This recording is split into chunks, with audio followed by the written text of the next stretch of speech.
Hello everybody and welcome to this lesson on Within Her Eyes. So this is a revision video and we're going to be focusing on the second section that we study, which is the beginning.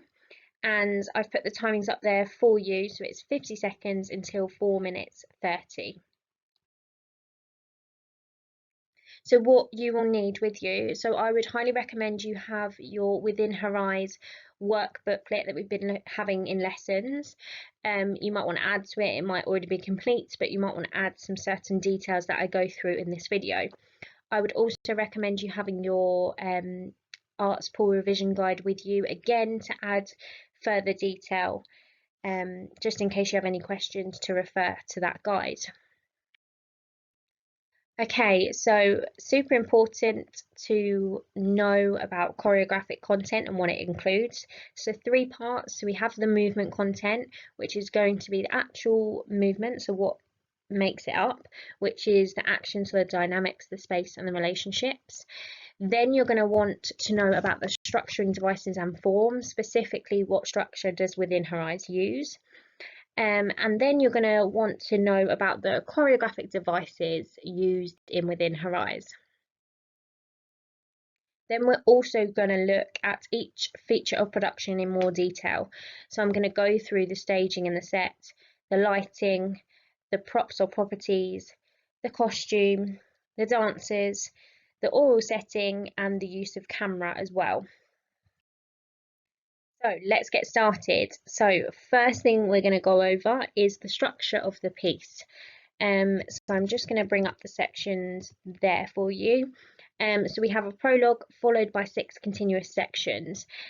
Obviously we want you to know the whole work, however we are looking at the 4 sections that you need to know in detail. So we have the prologue, the beginning, flow 1 and flow 2, so those are the specific ones we are focusing on, and of course this revision video is all on section 2, the beginning.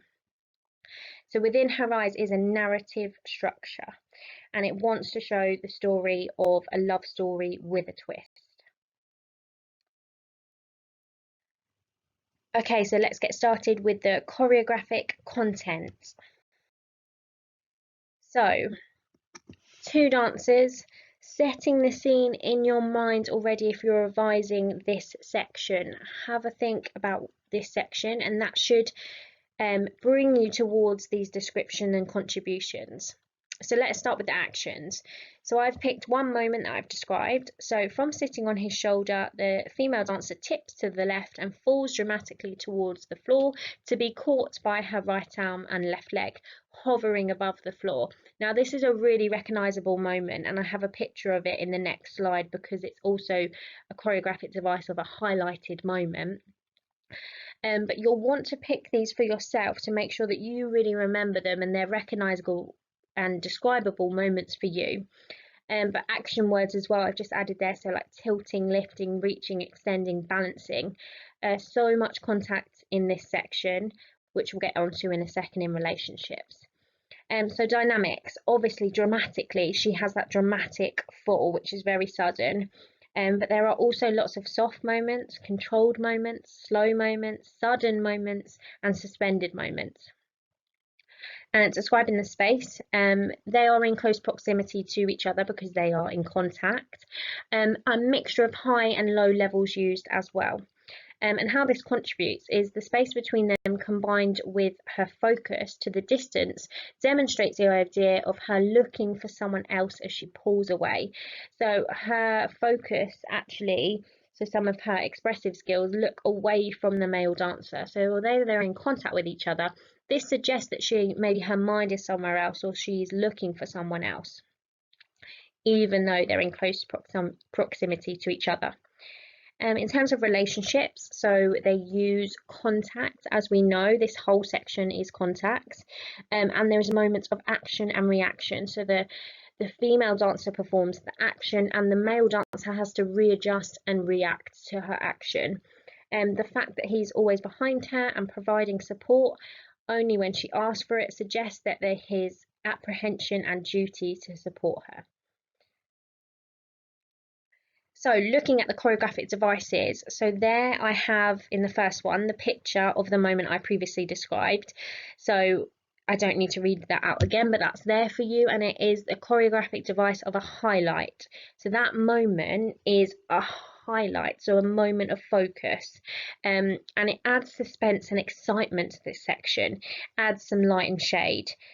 And then another choreographic device used is repetition. So we know that repetition is repeating something. So we have a moment where they're slowly leaning away from him while staying connected. There are several versions of this. So I've put a picture of the first version that we see. So as you can see, her legs are either side of one leg, and she is doing a flat back forward and reaching forward away from him, and he's supporting her. This emphasizes that she is longing after maybe somebody else, as the reaching is always away from him, and again she is looking away from him. Okay, moving on to production features then. Aural setting, what do you hear? So we hear a soft and quiet piano note, which has pauses between each phrases. There's almost like a softer melody that happens and a slight pause and then into another one. And because we are outside, we can hear the sound of the wind. So we hear natural sounds coming in from the environment. And then later on in the section, as the section builds and progresses, we have the softer string instruments added, so adding another layer to the accompaniment. So how does this contribute? So this reflects the apprehension and the fragile nature of the early stage in the relationship. So the fact that the music is quite soft, quite tentative, could suggest of how kind of apprehensive they are and fragile they are in their relationship together. It enhances the sense of a vast open space. We hear the wind, so that enhances our senses to feel that vast open space. We can see the vast open space, but the wind just adds to that. The quietness draws the viewer into their world, so it's very soft, it's quite quiet, so we are even more focused in on what they are doing. The strings building suggests development in their relationship. So the fact that the strings coming, adding another layer, could suggest that the relationship is maybe progressing. And like I've already said, the wind sound just enhances the fact that they are outside in a sight-sensitive performance environment. Okay, moving on to the set, and I literally love this picture. So we know this was shot in Wales, and they are clearly in kind of a vast open space. So we have a vast open field with long grass which moves in the wind. The hills in the distance become like the second setting, the kind of background to it. There's barren cliff tops, and it's just uninterrupted views, just tons and tons of space. So the environment appears infinite, reinforcing the character's isolation and enhancing the loneliness. So we only see them two in this huge open space. I know it's the countryside. However, that just enhances the fact that it's just them, and we focus in more on just the two dancers. The open space also complements the choreographic intention of the dancers using as much space as possible between them whilst remaining in contact. So that was an intention of the choreographer, for them to always be in contact. But look how expansive her leg and her movements are there. She's still using so much personal space in their kinesphere. Okay, so how are the dancers used? So this is the first section where we see them together. We have the two dancers now compared to the prologue where it was just the female dancer. So both dancers are in contact with each other. The female dancer does not look at the male dancer, interestingly, and we can see an example of that where she's just looking down there. So how does this contribute?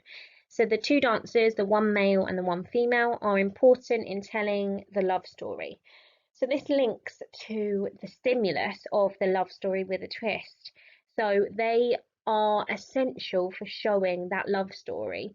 If there was a third dancer, if there was a fourth dancer, it wouldn't be clear that this is a partnership, this is a relationship. So important that there is two dancers here to show the stimulus. So having two dancers in the middle of a large open space also highlights their isolation. Again, highlighting the fact that they're maybe a bit vulnerable, they're isolated, and because there's only two of them in this massive space, whereas if we chose to have 40 dancers in this massive space, maybe we wouldn't get the same feeling of isolation. Okay, so how is the camera used in this section? So we have extreme long shots used. So extremely far away from the duet happening. So the camera tracks and pans to reveal more of the landscape and space around them. So the camera is on a track. So the camera is steady. It's not handheld, it's on a track. This emphasises the location and vast open space around the dancers, again enhancing that setting. The camera also is used to direct the viewer's eye, so it's showing us what the choreographer wants us to see. So if it wants to pan slightly away and then come slightly in, that is the choreographer's intention. He wants us to see that certain moment. Okay, lighting, obviously very different from other dance anthologies, but we can see there it's just the natural lighting, and it's an overcast sky. You can see a lot of cloud, they're quite dense. So what does this mean? What could this create? What is the atmosphere? So overcast we normally associate with kind of sad or gloomy, so it adds to the somber atmosphere and the sense of isolation. The time of day is used to suggest the early stage of the relationship. So interestingly, this looks like it could be obviously in the daytime, maybe even in the morning. So suggesting that their relationship is quite early on as well. Okay, features of production. So we're on to costume. So we see both dances in quite detail, and I've put a couple of images on the side there to help you. So the top image isn't quite accurate, but it's very helpful. But obviously the bottom image is actually what they're wearing. So describing this, so the female dancer, so important to be as specific and as detailed as you possibly can. You cannot just say a cream top. Really not good enough. Be detailed in everything. We know that it's a light coloured long sleeve top. The material is thin and delicate, almost like a chiffon, and it is buttoned up all the way to the top. And she is wearing, I've missed some detail there actually, but it also has a collar. It's very hard to see, but there is a collar on the blouse, so you could add that detail as well. She's wearing a cream thigh length skirt, and she's obviously got shorts underneath, and she doesn't wear shoes. And the male dancer, very hard to identify, what specific colour he is actually wearing, because it looks slightly different in different shots. But I would say that he's wearing dark earthy colours. It's definitely a long sleeve jumper and long jean trousers. And you do just roughly see the shoes in some shots, so he is wearing shoes. So how this contributes. So towards the end of the dance, the top button on her shirt becomes undone, suggesting that she's lost some of her conservatism and reflects the distress of the character. So we're not quite near the end of the dance yet. However, what this does suggest is that at the beginning, so this section, her buttons are done all the way to the top, so suggesting that she is quite fragile.